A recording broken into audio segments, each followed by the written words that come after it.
ano passado, a Secretaria de Saúde registrou no Piauí 775 novos casos de hanseníase, sendo que 52 das pessoas infectadas são menores de 15 anos. Os dados preocupam e é sempre importante lembrar que a doença tem tratamento e tem cura. Alguns não sabem, outros confundem os sintomas da hanseníase. Nunca senti no meu corpo, né? Minha família não apareceu, nem é de aparecer, com fé em Deus. É avermelhado, né? É uma coceira, dá uma coceira, né? A hanseníase, que no passado era conhecida por lepra, é uma doença infecto-contagiosa causada por uma bactéria e apresenta os seguintes sintomas. Um dos sintomas mais clássicos da hanseníase inicial é a mancha. Então essa mancha ela pode ser esbranquiçada, avermelhada ou amarronzada, né? Com perda de sensibilidade. E essa sensibilidade pode ser térmica, tátil ou dolorosa, geralmente acompanhada também de rarefação de pelos. Em 2015, o Brasil notificou 28.761 casos da doença. O Piauí diagnosticou no mesmo período 1.040 casos de hanseníase. Dados preliminares apontam que em 2016 o Piauí registrou 775 novos casos de hanseníase. A boa notícia é que no ano passado o índice de cura foi de 78,8%, o que mostra que o tratamento disponível nos postos de saúde do estado é eficiente.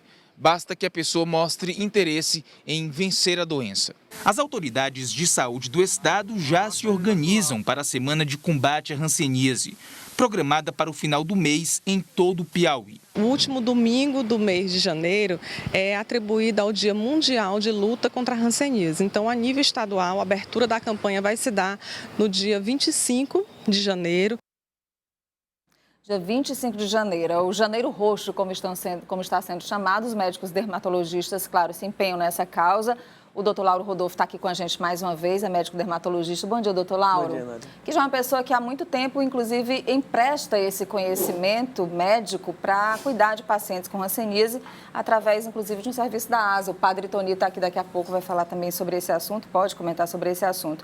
Doutor Lauro, eu queria falar sobre a forma de contágio da hanseníase, porque tem uma pergunta de um telespectador aqui, pergunta, a doença é contagiosa, é transmitida de que forma de uma pessoa para outra? E mais, ela coloca... É a Elaine do Disseu, que diz assim, se a hanseníase tem tratamento e cura, porque em alguns concursos o paciente que tem o exame de hanseníase como positivo é eliminado do concurso. Infelizmente, a hanseníase ainda é uma doença endêmica no nosso país, né? No nosso estado, principalmente na região Nordeste. E é uma doença que ela é transmitida através da respiração, né? Dos perdigotos que saem na saliva do paciente e da respiração. Mas não é uma doença facilmente transmitida, ela precisa ter um convívio, né? O paciente tem que conviver com aquele paciente doente e que seja multibacilar, ou seja, ele transmite a doença, né?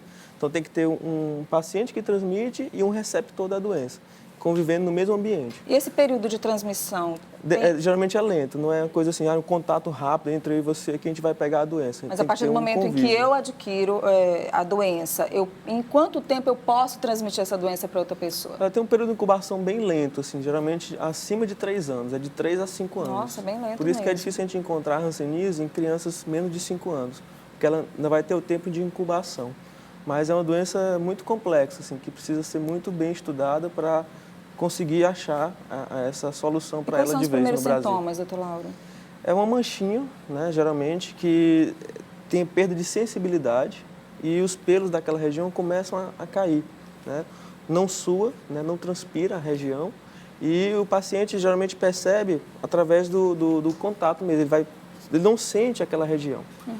A partir daí surge uma mancha, né, um pouco esbranquiçada em relação à pele normal, e que depois ela vai levantando e formando uma placa avermelhada. Geralmente é essa a evolução, até que ela chega ao ponto de disseminar na pele. E a gente fala sobre tratamento. O tratamento também é lento, mas dá para atingir a cura? Isso. O tratamento é lento, ele dura de 6 meses a 1 ano, dependendo se o indivíduo ele é paucibacilar ou multibacilar, ou seja, se ele tem muito bacilo dentro do corpo ou pouco. Se for pouco, 6 meses. Isso vai definir o médico na hora da consulta, né? Agora, é uma doença que ainda gera muito estigma para o paciente. A gente lembra que a hanseníase é a antiga lepra. E no passado, deixava os pacientes muito estigmatizados, marcados, socialmente restritos. Isso ainda acontece hoje, doutor Lauro? Muito ainda. Ainda é uma doença muito estigmatizada, né? Se o paciente for diagnosticado, até a própria família exclui o paciente por não conhecer a doença. Então é importante o conhecimento da população da doença para nem estigmatizar o paciente e nem relevar demais a doença, né? Tem que achar esse meio termo. Um telespectador que pergunta, tem uma mancha branca na pele, que não tem pelos, mas sinto. O que pode ser? Não é hanseníase? Ela sente. Assim, então, é uma ela coisa não tem muito vasta, né? Teria que ser examinado para uma melhor definição. Pode ser inúmeras doenças aí, desde fungos até uma manchinha de sol, que às vezes cai o pelo também, uma alergia. Então, tem que ser examinado esse paciente. Doutor, a telespectadora disse que teve hanseníase, que foi tratada, que foi dada como curada, mas ainda sente uma dormência no local das manchas. Isso é normal ainda? É uma excelente pergunta. Na verdade, a hanseníase tem um grande problema, que ela sequela o paciente. A doença em si é uma doença tranquila, de evolução benigna, né? Só que o problema é o que ela deixa depois, né? Ela ataca tanto a pele quanto os nervos periféricos. Então, a pessoa tende a ficar com a mão em garra, né? Principalmente essa garra ulnar, e depois ela fica com a mão toda. As pernas ficam fracas, o pé caído, ela não consegue deambular direito, por causa que a hanseníase danifica os nervos periféricos. Por isso essa questão do concurso também, né? Que a gente Aí a gente chega lá naquela resposta do do concurso, né?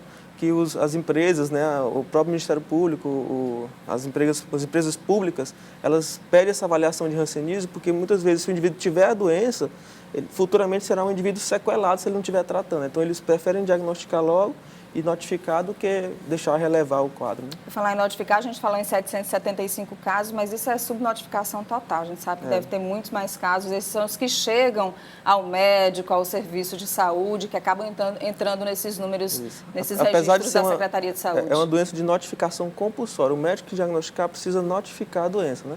Só que muitas vezes isso não acontece quando é diagnosticada em postinhos, em lugares mais periféricos, né? Então é bem maior esse número, né? Com certeza. Doutor Lauro, muito obrigada pela presença aqui mais uma vez, tá bom? Obrigado, Nádia. Bom dia para o senhor.